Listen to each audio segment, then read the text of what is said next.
海军这一支部近海飞船厂，这里有2艘已经风化成废铁的报废军舰，上面有非常夸张的坑洼，这种伤痕绝对不是自然报废形成的，而是被某种外力常年撞击而产生的。这种军舰被称为舰带。所谓的舰带和沙带是一种作用，只是有些人嫌打沙带不过瘾，就在这个飞船厂拿报废军舰的装甲练拳。这些夸张的巨大坑洼，就是多年被人殴打留下的痕迹。拿军舰当沙带练拳的变态人物，全世界找不出来几个。其中一个变态就是年轻时的卡普中将。眼前这艘伤痕累累的舰带，都是卡普每天的功课，持续了几十年，直到现在也没有间断。另一艘伤痕累累的军舰是另一个格斗变态卡普的弟子，原海军大将青雉用来练拳的。打舰带是有很严格的要求的，不能使用霸气和果实能力，只能凭着血肉之躯赤手空拳。英雄们的强大并不是与生俱来的。新世界蜂巢岛，因为科比被黑胡子海盗团绑架，卡普率领一众年轻的海军勇闯蜂巢岛，与黑胡子手下的干部展开激战。巨大战舰圣胡安饿狼直接被卡普掀飞，扔在了海里，不给他救出来，他就要溺死了。巴斯克乔特猛喝一口酒，接着使用火盾好火球术攻击卡普。卡普随即抓取2个幸运海贼挡在身前，2个海贼瞬间被烧成了人肉干。巴斯克继续喷火攻击，卡普用拳头将火球向4面8方击飞，很快这片区域就变成了一片火海，许多海贼被大火殃及，卷入火海中惨叫。早就听说过卡普是传说中的海军英雄，没想到真正和他交手后才知道，这个老头这么可怕。面对数量庞大的海贼，卡普脸上看不出一丝丝慌张神色，反而越打越兴奋。属下向卡普中将报告，被抓到这里的人以及海军士兵，包括伤员，全部已经转移到海上了，随时可以出发。卡普振臂一呼，呼唤和自己一起对抗海贼的科比、贝鲁梅伯和格鲁斯一起撤退。这个地方不愧是蜂巢，海贼像马蜂一样不停往外冒，打也打不完。巴斯克、皮萨罗等干部无论如何也阻止不了卡普。不过这里还有一个重量级人物，前海军大将库赞清治。我都说了，不会放你们走的，卡普长官。科比几人围在卡普身边，贝鲁梅伯吓得瑟瑟发抖，他们已经被海贼重重包围了，形势不容乐观。卡普心里非常清楚眼下的战况，今日恐怕难过清治这一关，但卡普还是笑了笑，一脸轻松。听着，小子们，接下来只需跑到海岸边就行了，别死了哟！科比3人起身回应，然后拼了命地向海岸跑去。这时，身后传来一声呼救声，回头一看，竟然是一个平民被海贼绑架了。科比本能地折返回去，奔向平民方向。格鲁斯大喊：“笨蛋科比，那是圈套！”果然，那平民是海贼伪装的。科比想退已经来不及了，暗处一个身影向科比袭来，卡普挡在科比面前，拥有隐身果实的宇智气流一刀刺进了卡普的身体里，科比摔倒在地，傻眼了。他万万没想到岛上还有隐形人埋伏。卡普举起沙包大的拳头，去你的吧！一拳将细流砸进地下。看着细流嬉皮笑脸的样子，卡普十分愤怒。宇智细流推进城的小流氓，细流刺伤卡普，让这群海贼士气大振。传说中像铁一样顽强的卡普终于受伤了，他现在很虚弱，说不定可以在这里干掉他。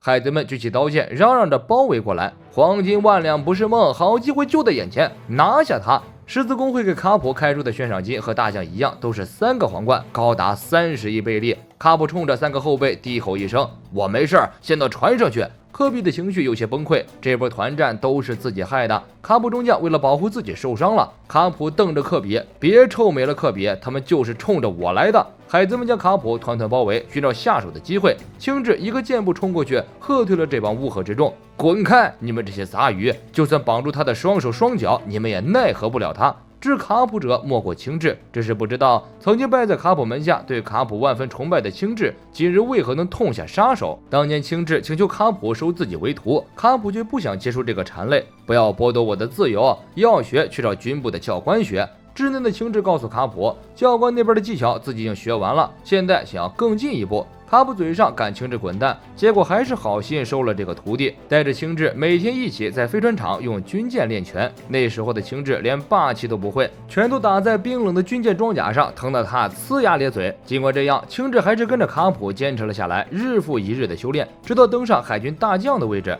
后来卡普听说自己的儿子跑去做了革命军，而自己的孙子则要做海贼，后代是不可能接替自己继续做海军了。卡普将未来的期望放在了青雉的身上，希望看到青雉能成为正义的化身。没想到现在连青雉也黑化了。青雉看着眼前这个恩师，往事浮上心头，说不出是心酸还是其他什么，只感叹各自立场不同吧。你培育了一个不好对付的敌人啊！卡普额头青筋暴起，你被除名了，逆徒！卡普与青雉同时出手，彼此痛殴，可以看到霸王色的黑色闪电在拳脚中迸发，两人爆发的力量产生爆炸，摧毁周围的建筑。接着两人双双倒地，各自都受到了伤害。皮萨罗发动能力，整个岛晃动起来。你们这些家伙，别指望逃出去了，这里是蜂巢，每捅一下就会出现更多海贼。你们以为海岸的那艘船已经安全了吗？我岛岛果实的能力不容小觑。海岸军舰上，受伤的云雀还在担心科比他们的安危。这时，天空突然暗了下来，抬手一看，竟然是一个遮天蔽日的巨手压了过来。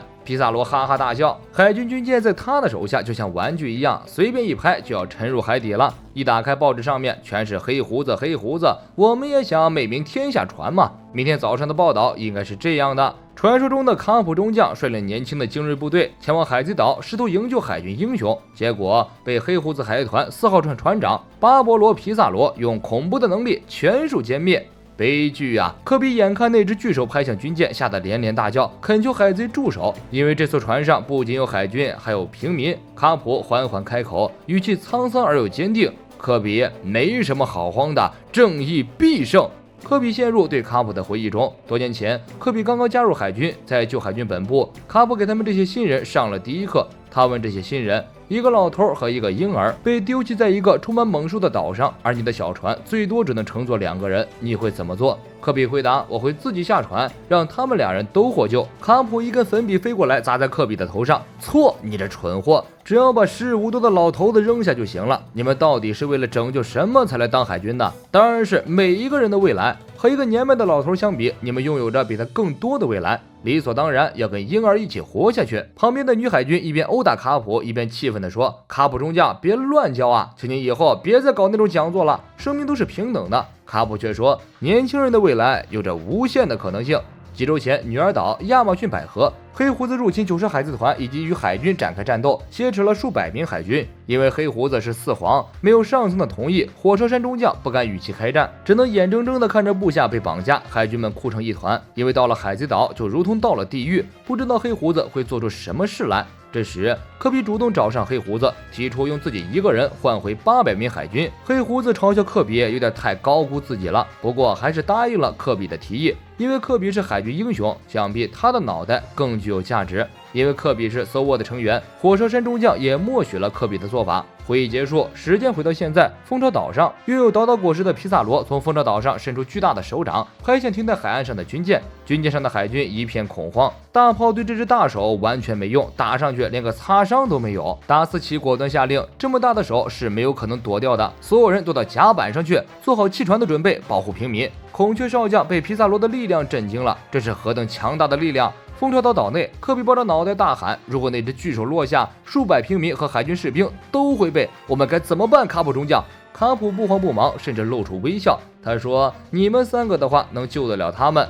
科比、贝鲁梅伯、格鲁斯同时一愣。卡普下令：听好了，待会儿我会创造出一个空隙，然后科比上校，由你来摧毁那只岛屿怪物的手。格鲁斯少将，你保护好船，别让瓦砾和碎石砸中。贝鲁梅伯少校，你做好掩护，不能让任何人干扰他们。科比吓了一跳，摧毁巨手这种事儿，我真的能做到吗？卡普则说道：时间不多了，你们必须马上行动，快去，来不及犹豫。3个年轻小将听令后，立刻各自展开行动。海贼们也发现了他们的动作，不过他们并不在意，他们认为没有了卡普，这些年轻的海军什么也做不了，不过是个乳臭未干的臭小鬼罢了。格鲁斯追上科比，卡普先生说：由你来毁掉那只大手，但你身上有带炸药或是其他什么东西吗？科比表示自己什么也没有，不过会尝试做点什么，到时候我应该能明白什么是我能够做到的事。格鲁斯吓了一跳，你能做到的事儿，那可是一只能够摧毁整艘军舰的巨手。卡普晃晃悠悠地站起身，他已经被一大群海贼包围了。青雉用冷如冰霜的声音询问：拖着那样的身体，你还想去哪儿，卡普先生？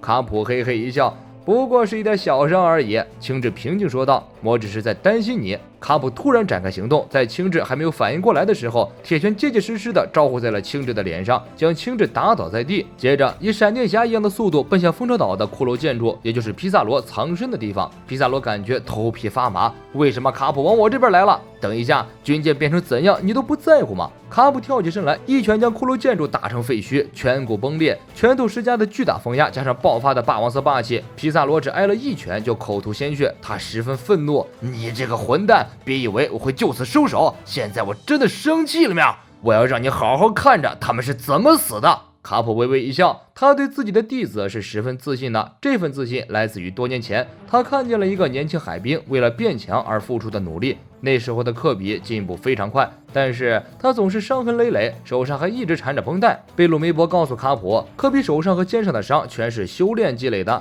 科比说：“我只是一个普通人，也没有战斗的天赋，只花10倍的努力是远远不够的。我必须付出比别人多100倍，不，200倍的努力才行。我要更加刻苦的训练，强大到可以保护所有人为止。”所以科比在接受卡普的训练之后，自己又偷偷的继续训练，用他那沾满鲜血的双手不停的对军舰沙包挥拳。此时科比知道机会来了，卡普的攻击让皮萨罗的巨大手臂停顿下来，科比一跃而起，从那巨大手臂的下面举起了比沙粒还小的拳头。如果我不摧毁这只手，大家都会死，大家都会因为我而死。正义冲突！科比一拳粉碎了皮萨罗的巨大手臂，皮萨罗抱着自己的手痛苦哀嚎，所有人都为之震惊，只有卡普发出了爽朗的笑声。巨大手臂被摧毁后，碎石像流星一样砸下来，格鲁斯立刻使用粘土编织成蜘蛛网，接住了下落的碎石。他不可思议地看向科比：“你是从什么时候开始拥有这种力量的？”贝鲁梅博在空中接住科比，两人稳稳落在军舰上，船上的海军一片欢呼。贝鲁梅博激动得四体横流。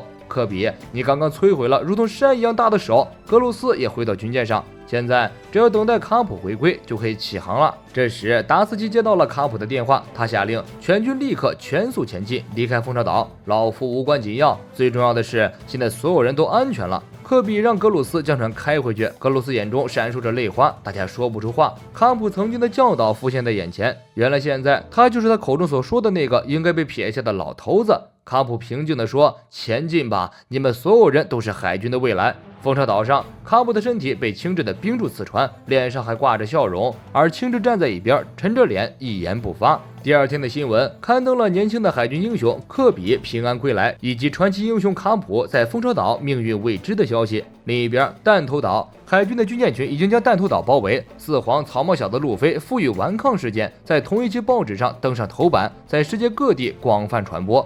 本期内容就是这些，我们下期再见。